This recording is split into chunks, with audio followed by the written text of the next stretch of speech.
CBS 12 News I-Team is exploring an eye-opening but controversial movement in the treatment of depression and PTSD. Right now, 5 states and dozens of major cities are exploring legalizing an extremely potent hallucinogenic. Many Florida lawmakers are on the fence. Yeah, the chemical we're talking about is psilocybin, better known as magic mushrooms. It's a favorite of the drug counterculture, and it's now being used in groundbreaking research to treat several severe mental illness. And support for interest in that is coming from surprising places. Here's the I-Team's Danielle Wall.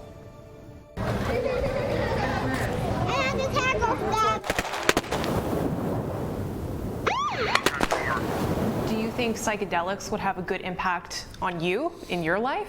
I think it would in most lives, and I think it would for me as well. You would be willing to try them? Sure, yeah. David Shore is an Army veteran who served in the Gulf War, and he's a former 4-term sheriff from St. Johns County. This is a great city. In the early days of his career, he patrolled these streets of St. Augustine. Did you see a lot of drugs? Oh, yeah. I mean, in 2014, he spent a year as president of the Florida Sheriff's Association. Today, he's advocating that a Schedule I drug, so-called magic mushrooms, be legalized as medicine. And I think law enforcement will take anything we can get to help people suffering mental illness, because 60% of the things we deal with involve mental illness. When you hear magic mushrooms, you probably picture hippies in tie-dyed t-shirts, but legalization would look a lot more like this. A patient on a couch, a trained therapist at their side. After a dose of the mushroom's hallucinogenic compound psilocybin, the patient gets a blindfold, headphones with music, and goes on a carefully guided trip. What these substances seem to do is to be able to create additional pathways in the mind that allow you to perceive things and appreciate things at different levels. And some of those levels allow you to leave the experience and be more productive, be happier, be more comfortable in your own skin. How can that not be a good thing? There's a growing body of research backing him up. These studies out of Johns Hopkins show promising results treating major depression and tobacco addiction. And in this study from the University of South Florida, researchers discovered psilocybin helped grow neurons in the brain and ease the fear response in mice, suggesting uses for treating conditions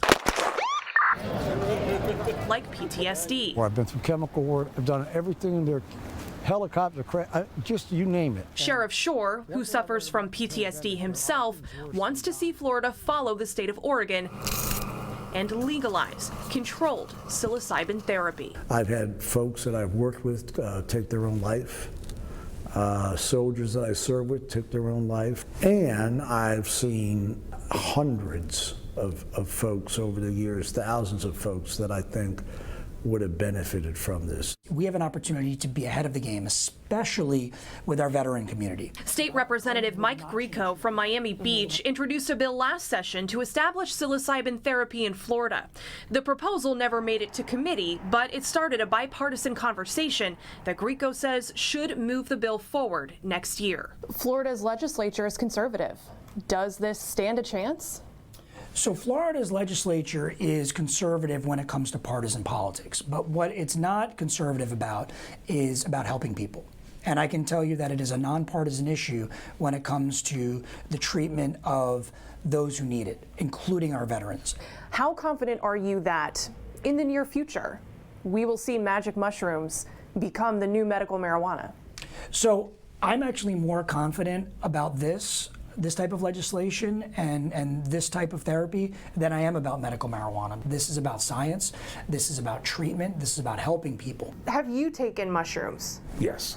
Can you tell me what it was like? Dr. Jeffrey Camlett has been studying psychedelics for 25 years. He says he has seen psilocybin ease, even cure, mental illnesses like PTSD. You'll be listening to music, and all of a sudden, you'll start to see beautiful visions, thousands of visions a second in perfect symmetry, in colors that don't exist, and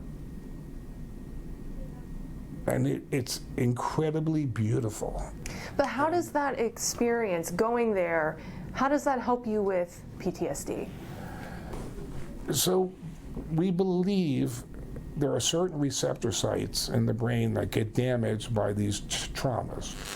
By lighting up these receptors again, I may be curing the brain. It's called neuroplasticity. If I can turn a switch on that turn this brain switch back on in your brain that was shut off by the trauma, I get sustainable results.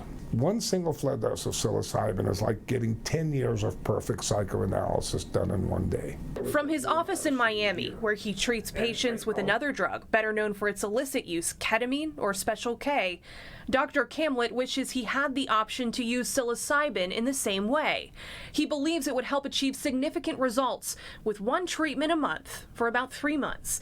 Everyone involved in this research agrees that more study needs to be done on the therapeutic use of psilocybin, but there's no question that while patients are seeing mystical visions, doctors are seeing results. The Food and Drug Administration has already given the green light to more clinical trials, calling psilocybin a breakthrough therapy for severe depression. Similar studies are being done with other psychedelics like MDMA, better known as ecstasy. We'll continue to follow this research and give you updates in the coming months. For the CBS 12 News I-Team, I'm Danielle Waugh.